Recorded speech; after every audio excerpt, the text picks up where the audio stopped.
Hey there, guys. Thank you for joining us. You're tuned right into the Hidden Entrepreneur Show.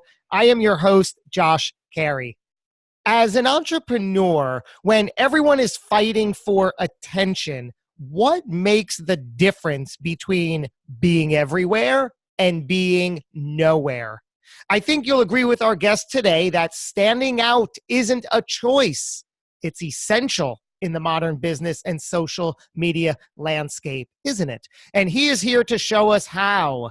Our guest was living on less than $100 a week on social welfare just 5 years ago when he discovered how to ace the game by using growth hacking to get traffic to websites.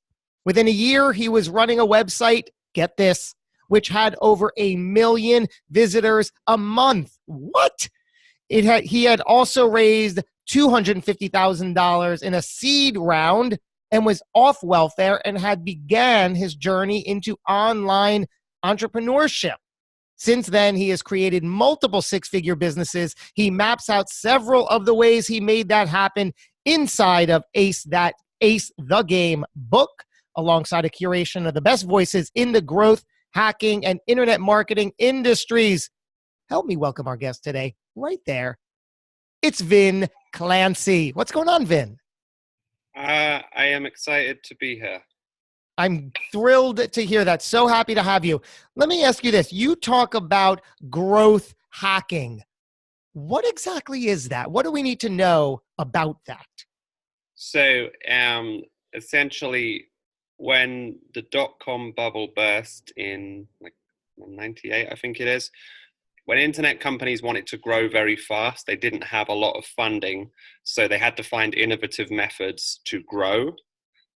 So it started out with Silicon Valley companies doing this, and since around 2014, I've been bringing those methods to a wider audience.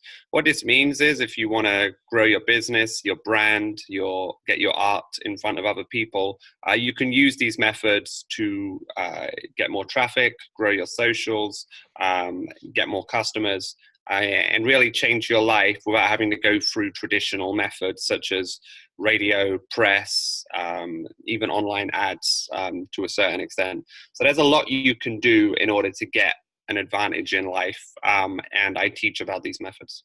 How did you discover them? Basically on-the-job training, trial and error? Yeah. So I had an online magazine, Planet Ivy, and I only knew one person in the magazine industry, a girl called Mish, and she said, look, just get traffic to your website. If you get that, you'll get investors, you'll get people who want to write for you, you'll get brands. So we focused on that metric, like how to make viral content that would get a lot of traffic. So that's kind of how we learn. And then after that, I started to get deeper into the space and then learn more methods that could help more other people. What's at the core of the ones that I referenced, or your initial ones where you got 1 million visitors, where you just did something to bring the traffic? What's at the core that made that work? Sure. So it's kind of at the core of everything. You need to have 9 or 10 things going on at once because only 1 or 2 of them will work. So whether that's deals or pieces of art, if you're an artist, you need to have 9 or 10 things. And so for us, we were writing 10 to 15 different pieces of content a day from an army of about 500 writers for our magazines. And then one of those every day would in some way go viral. So, and when one goes viral, that can be up to 500,000 visitors on your site. So every day we produced enough articles that one somewhere would go viral across the social web. You mentioned we need to have 9 or 10 things going at once. What exactly do you mean? What kinds of things are you talking about?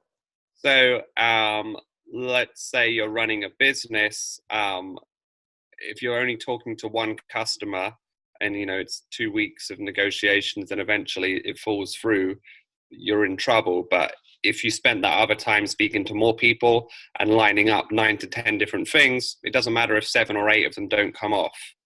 And I know this isn't an easy thing to do, but yeah, everything falls apart even at the best of times. So it's really good to spread your bets and have a few things going on at once. Hmm. You talk about we're all fighting for attention and the difference between being seen everywhere and being seen nowhere. And really, as an entrepreneur, so often it feels like we're at the latter. We are nowhere. How can we begin to be seen everywhere? What do we need to be doing? So start with getting 1,000 true fans. And it's the difference between Y Combinator, the startup accelerator, and everyone else.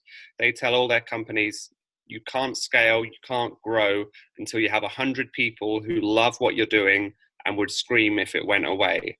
And so that's been my ethos. So right now everyone's trying to get, for instance, a lot of followers on Instagram. Well, that's useless if they don't really love you. So like I say, I did a 6-figure income from a Facebook group of 11,000 people. That was it, basically. At any given time, 11,000 active people. Not big by what people think is viral, but those people were commenting on all my posts. Those people were super engaged. They signed up to my email list. They came to my webinars. They bought my books. So it's all about building that first 1,000 true fans. And in the business space, which people, age between, say, 20 and 40, Facebook is still the place to do that. And Facebook groups is the best way to do that if you don't want to pay for Facebook ads. I love that you said, yes, 1,000 true fans. But if I heard this correctly, you said 100 people who love you that would cry if you went away. It's a great, seemingly attainable metric. Is that what you said? Yeah, exactly. Yeah. 100 people who love you and would be upset if you went away. Again, that seems attainable. So I can use that, perhaps paint that on my wall in front of me. So that could drive everything I do, right? To try to fill whatever need of the people I'm serving. Yes. Yeah, absolutely. And like I did it a very old-fashioned way through a lot of public speaking. So like fly to Houston, Texas, and speak to 35 people. But one or two of those become everlong fans who comment on everything. That's the advantage of things like that, building that face-to-face connection. Wow. So you also, speaking of your speaking, I know you did a 100-day world tour, 11 different countries, more than 40 cities. What was the theme of that journey? So that was, empowering others to change their lives through growth hacking, through innovative marketing. So through these same methods that I've been talking about, and getting those to people in real life, that cuts through the noise of 100 other people trying to do the same thing online. Also, the bulk of that was in 2016. And it was kind of over by mid 2017. By that time, there was like a lot of copycats and other people doing it. But being first in a market with an idea is actually another really, really important thing. So that's another thing to look at: what's emerging and what can be out there. Like when my book came out in 2016, the first growth hacking book, there was Ryan Holiday's book, which was just an introduction book. There wasn't one that was deep on methods and how to do it. So honestly, we did really well, despite we didn't really know what we were doing in that launch. We didn't really have email lists. We didn't do a launch webinar. We didn't do like follow-up emails. We just launched it on Kickstarter, and there was a method to it. I can go through if you want, but it was really good timing on that first book. So when there's something new and people want it, it's an amazing time to join that market. So for an entrepreneur out there, if they are either just getting started, thinking about getting started, or already started but want to advance to their own defined next level, what is the most important thing? Is it finding their voice? Is it the brand? Is it the content they're putting out? Is it the uniqueness of what they're offering? How do you categorize all that?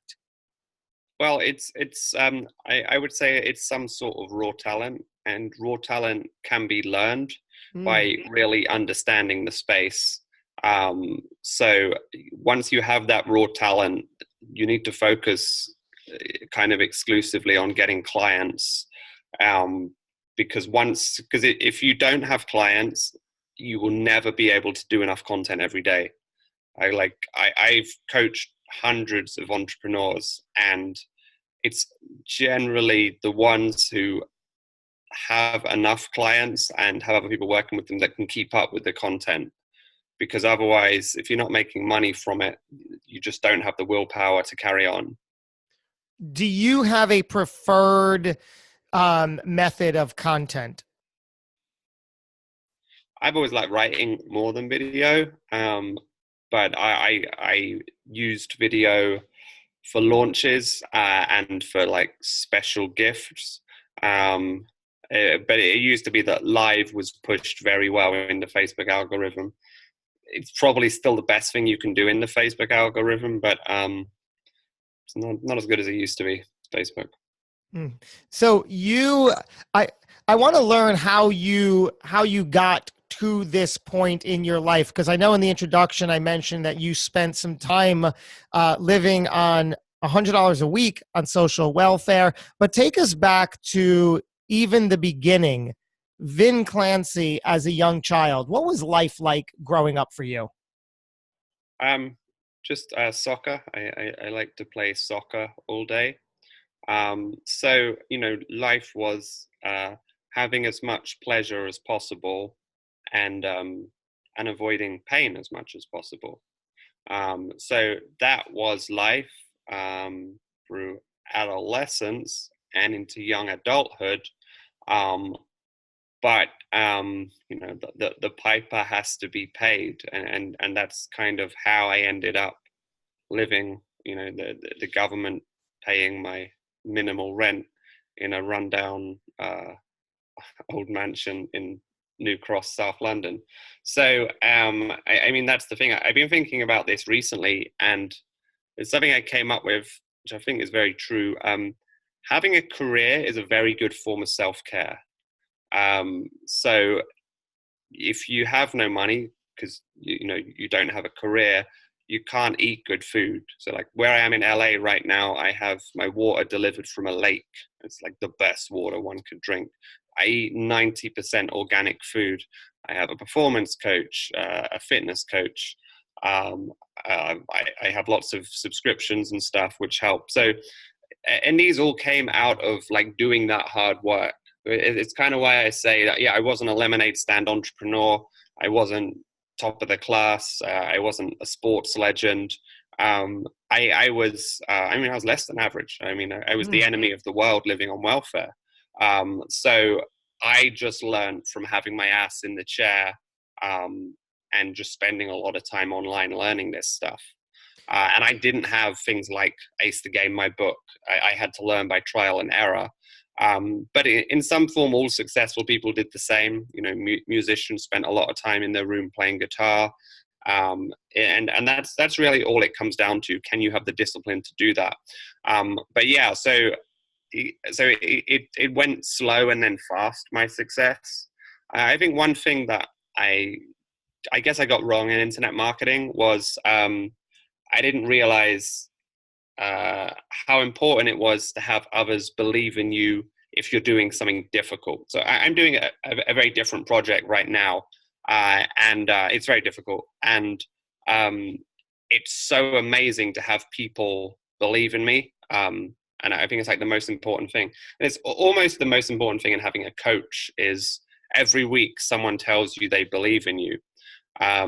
I think for me, I wouldn't say I got lucky, but like the first thing I did within a year, I was given $250,000 for. That's a pretty rare start. I take it for granted, but yeah, I went from basically never having touched a computer to $250,000 and getting loads of press and Planet Ivy scaling really fast. So I think sometimes I forget that, and the people I'm coaching or teaching, they don't have that. But yeah, having someone believe in you is an amazing thing.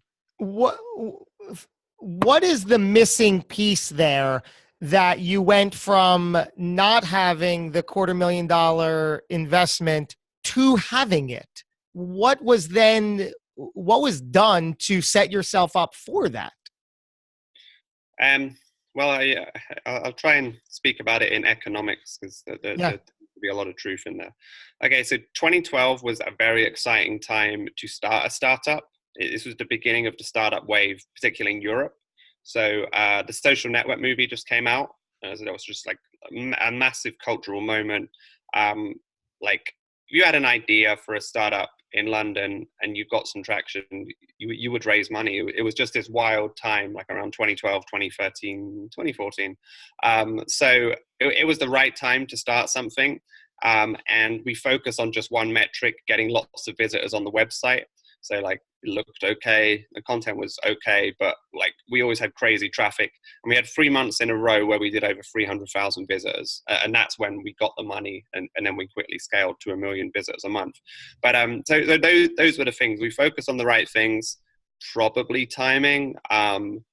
Like Facebook destroyed the ad market around 2015, 2016 onwards.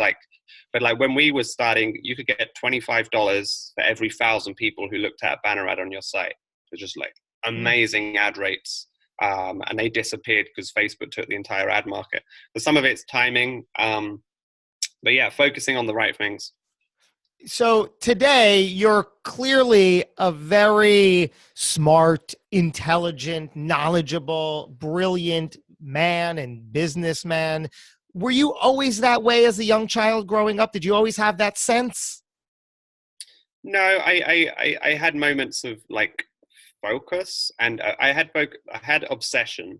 It's something my sister pointed out. I was obsessed with rollerblades, then video games, then soccer, then music. So I did have an OCD nature.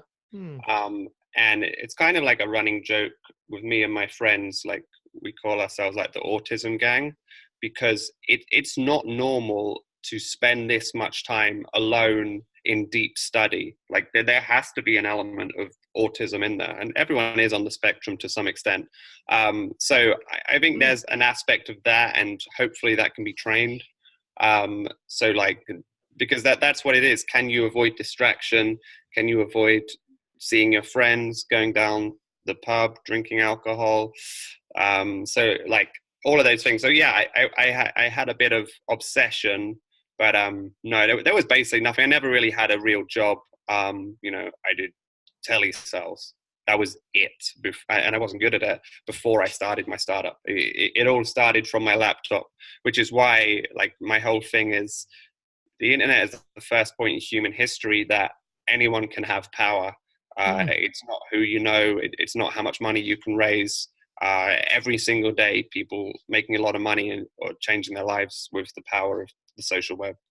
So that has certainly, one way to put it is that's leveled the playing field, right? Yeah. Yeah. I love what you said about the obsession.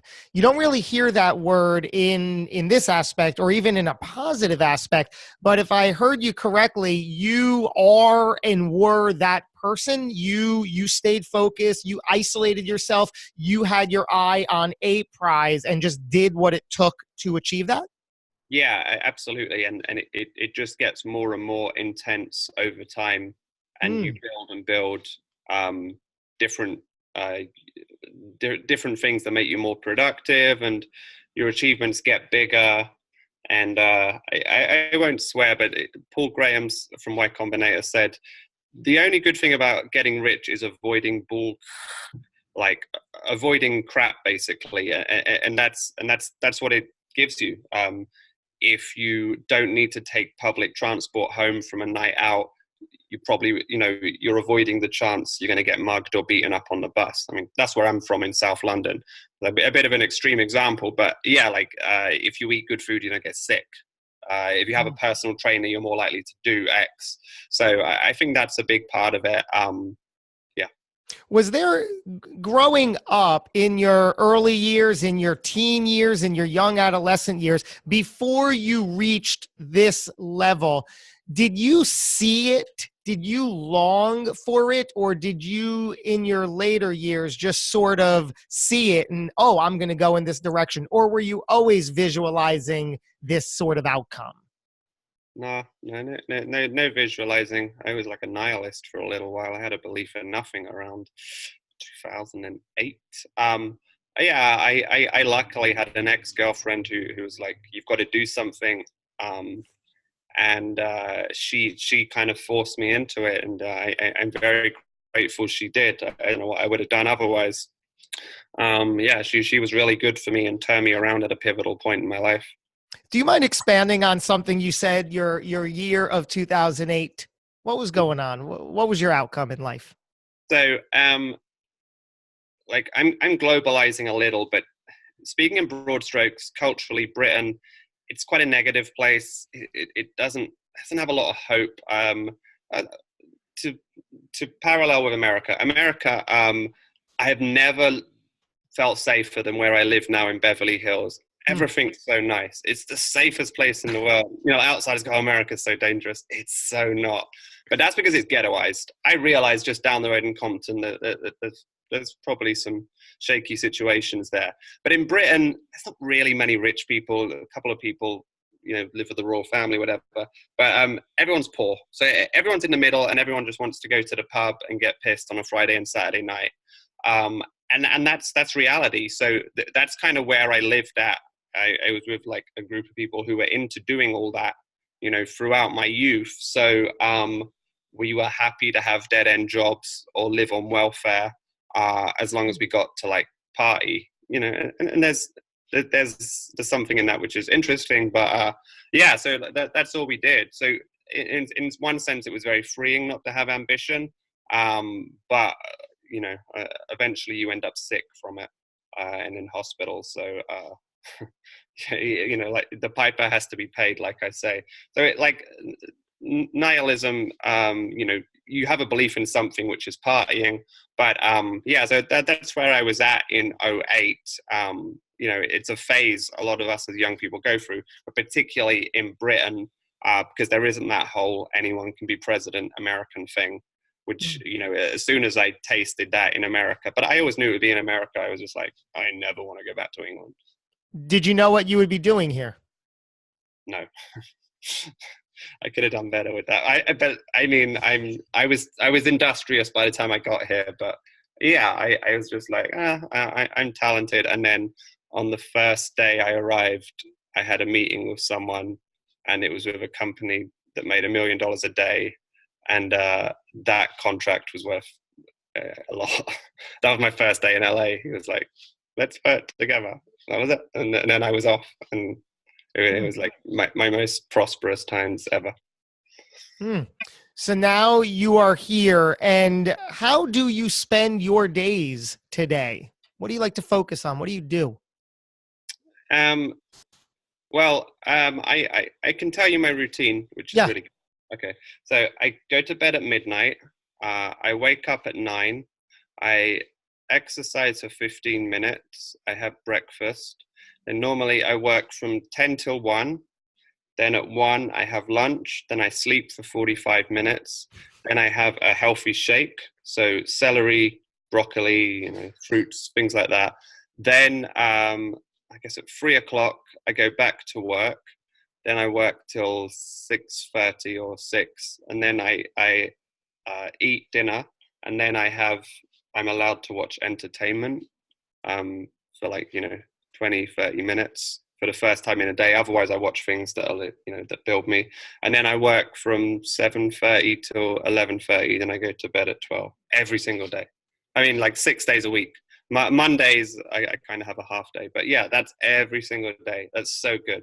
I have these big long breaks. I just need to sleep for 11 hours a day. It's weird. I wish I didn't, but yeah, it is what it is. Wow. And you have the lifestyle to support it. So, right. Yeah. I mean, again, yeah, I take it for granted that I work from home and that. So I only take meetings. Today, Tuesday. I think your calendar forced me into Tuesday, but I typically only do Monday, Wednesday, Friday meetings, and then Tuesday, Thursday, Sunday I do deep work, like uninterrupted, like the hard stuff. You know, it could be taxes, invoicing, like contracts, anything like that. But yeah, so I split my week like that so I can have deep focus to do the really hard things. And I take nootropics on those days too. I'm sorry, you what? Take nootropics. You know, what is that? Nootropics are smart drugs. If you think about a painkiller, it finds the part of your brain which is hurting and it sort of numbs it or whatever. But you can activate many other different things using nootropics. So aniracetam, the one I take, is good for your self-esteem, good for your mood, helps you focus, concentrate for long periods. It's other than Landmark Forum, it's the other silver bullet one can take. Everything else in personal development is hard. I still don't exercise every day. It's hard for most people to keep a good diet. It's hard for most people to go to bed early. But Landmark Forum will change you in a weekend, and Aniracetam is just an unbelievable super weapon. And that's a pill? Yeah. And when you find yourself with millionaires, I'm not saying millionaires are great people, but millionaires and successful people, ask them how many supplements and nootropics they take. I can't remember the last time I met one who doesn't take them. They are the secret source of massive performance, alongside all the other things, having coaches, diet, exercise, and so on. But everyone takes them, especially here on the West Coast. This brand of mine, the Hidden Entrepreneur, came out of spending a lifetime hiding behind fear, and then eventually saying "F that noise, no more," and doing the deliberate work personally in every regard to get myself through all that. Can you share a time in your life that stands out where you were paralyzed by fear and had to work through it?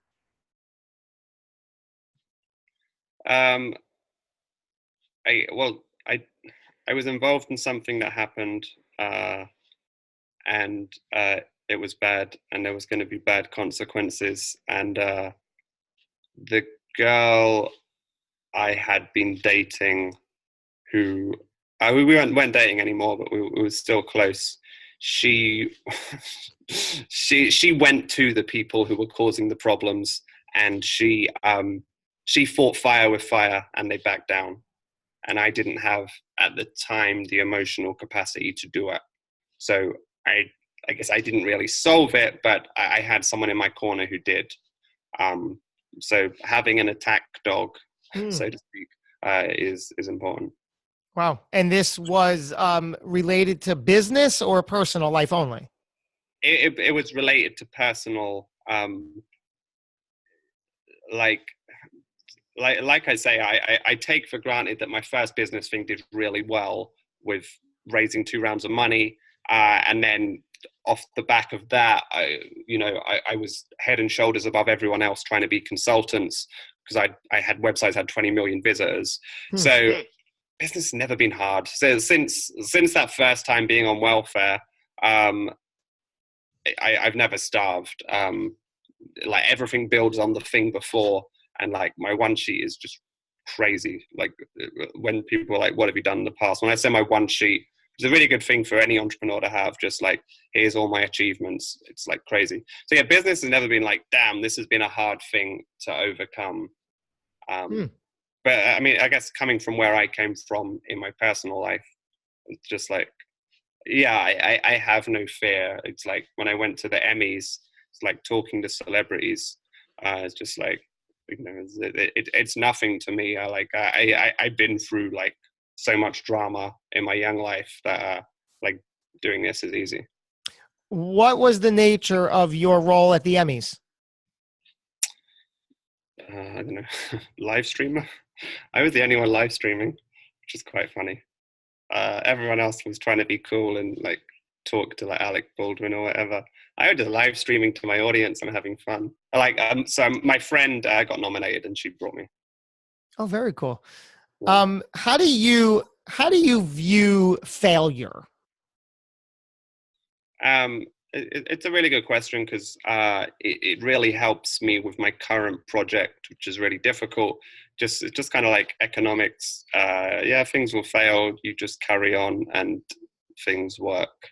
But at the same time, strategy is really important. And every day you've got to make a bunch of quite serious decisions in order to not have it be what my co-founder Lewis used to be called dead on arrival. There's actually a heavy chance any of your ideas will be dead on arrival. I want to start a podcast. That's one that's really difficult. That's one I keep hearing a lot of people. It seems to be having a resurgence. It's very, very, very hard. The hardest of all the content things to get listeners to. So yeah, so making the right decisions of what to invest into. For instance, I've been B2B up until very recently. So whenever we did Instagram, I did it for clients. I could grow their accounts and so on. You know, I knew how to do the content, but I never set a foot in Instagram or Snap. I was brilliant on Facebook. I was great on Twitter, where I needed to be, and I was great on LinkedIn. They're the business places. So I didn't set foot on the things that I wouldn't have been great at. If I had, probably would have been a failure. So it's also about making the right decisions before you jump in. I love that you said you're brilliant on Facebook. If you could briefly take us down that path, what do we need to do or implement for us to be brilliant on Facebook? The first thing is you can't post links pretty much ever. If you post links, Facebook doesn't show your post to people. So show pictures, photo, and video. If you build up a lot of engagement, they let you have a little more page rank for a link. So every 6 weeks, launch something, and then you can put a link to your sales page. But generally speaking, avoid links. That's the first and main thing. Groups are the best way to build an audience, not least because you don't want to be posting business stuff to your personal audience. Although I used to, but a lot of people don't like that. So if you build a group, you can be Mr. Business Guy 24/7 without upsetting your friends and family that they don't like your post. So you build a group, and then in the Ace the Game package, there's a 2-hour webinar on how to build a Facebook group. So building a Facebook group is key, and then showing up every day is the other thing. So I used to, when I was heavy into it, every Sunday create 21 posts Sunday night, and then just schedule them for the whole week, and then go about my week normally. If you want to leave it to the day, it'll never happen. You know, you've got to go out suddenly. You've got to do a client call comes in. The content never gets done. Do it in advance. I love all that. And I've been noticing, I had a feeling about that. Don't post links on Facebook. I always knew that, for example, don't post a clip to a YouTube video. They hate that. It's such low engagement even with that, but it even extends to don't put a link to my website, right? Yeah. Do you believe that everything happens for a reason? I have started to believe in The Secret a bit recently. I watched a film on Netflix, quite a good film. I feel like the universe is happening for me, and you talk to people about your idea, and then things kind of come out of nowhere. So I think you put the intention out, and then you've got to put some work behind it. But that's like an unshakable belief that you will do it, and you just tell people over and over you'll do it. I mean, people believe you. Like, when you say something with conviction, people believe you. They shouldn't really believe you a lot of the time, but they do. So that's a part of that. That's such an intriguing statement. I get it. You said if you say something with conviction, people will believe you, but they really shouldn't, you said, but they do. Tell me more about that. It's so fascinating. It's like a human nature, psychology thing, right? Yeah, we don't want to be, if we can outsource thinking, we will always take that option. Like as soon as we meet someone who can, we go to a store, hey, what's the best TV here? What's the best car here? We want to outsource that to someone who we think knows more than we do. But then we end up outsourcing critical decisions. And really, my philosopher is someone who really drilled this into me.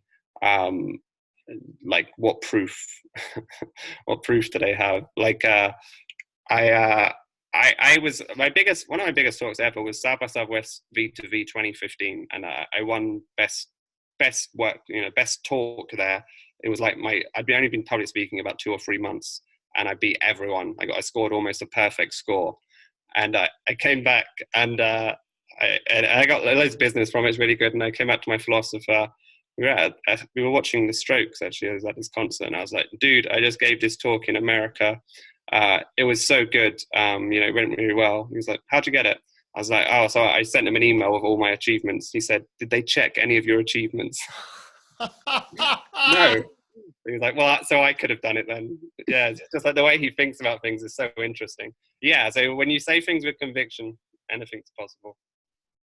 Wow, that's fascinating. I love that so much. If looking back on a younger version of yourself, what advice would you give that person? I mean, I think about this sometimes. Did people tell me to slow down on the partying? I wouldn't have listened. Um, Someone must have, I think. But I didn't. So I mean, I don't know what good that would have been. Like that whole go back and change things, that kind of died with Bitcoin, because Bitcoin, as soon as I have one of those thoughts, I always think, no, go back 9 years and put $1,000 in and make $200 million. And then it's kind of how ridiculous that whole looking back and change things is. Yeah, in terms of how this question could help other people, yeah, you know, just accept that there'll be something you really like that you're going to have to sacrifice, and there's no way around it. For some reason, it's the thing you want the most. You're going to have to sacrifice in order to be successful in business or art. So being comfortable with that. Are you spiritual or religious in any ways? Music is my spirituality. Is that right? Is that the extent of it? I think so, yeah. I think that's a connection between everyone. What is your preferred genre? Emo, I guess. I hear you. Yeah. What do you believe happens when it's all over, when our time here on Earth comes to an end? I mean, I don't know the answer to that, but I'm making the bet with the way science and technology is going that we could, I think we'll be able to live forever within our lifetime. So, you know, we're young now. We got 70 years before, you know, it's likely we may not be anymore. But if you look at how fast science and tech is going, they've already reversed aging in mice in clinical tests in Australia. It's coming. There's a lot of questions. Firstly, will it be expensive to live forever? Secondly, will there be a global event such as nuclear war or global warming, which just kills the Earth outright in the next 70 years? I don't think there will. I mean, but that's more likely than not being able to live forever. That's an inevitability that's coming. Because you got to stay alive. So, you know, eat your greens and exercise. You still got to do that. Absolutely fascinating. What do you think about death? Do you think about it? I try not to. It's one of the symptoms of depression, which I've had. So, okay. Yeah. Well, I will leave you with this final question. Vin Clancy, how would you like to be remembered? I guess in the long term, like a modern day Bruce Springsteen, inspiring working class people with what I've done, and that anyone else can do it. Well, from this Jersey boy, I could relate. Oh man, I love Springsteen. I'm born and raised in Jersey. Yeah. Yeah, amazing artist. Very interesting. Wow. I feel like that that there are just so many unique, extraordinary layers to you. And I thank you for this very candid dialogue. Thank you, Vin Clancy, for joining us today. Very cool to have you. Thanks, man. Yeah. So if anyone wants to dive deeper into the growth hacking and internet marketing stuff, check out acethegame.com, my new book. Mm-hmm. And that's where we can get that whole package you were talking about. That's right. Yes. Absolutely cool. Well, there you go. I want to thank you, Vin, and I want to thank everybody for tuning in today. If you enjoyed this, take one step forward and put something good into the world. Take a small piece of action, do something, and make good work happen. We're going to do something like this again, not too far behind. Until we do, thanks for tuning in, and go get 'em.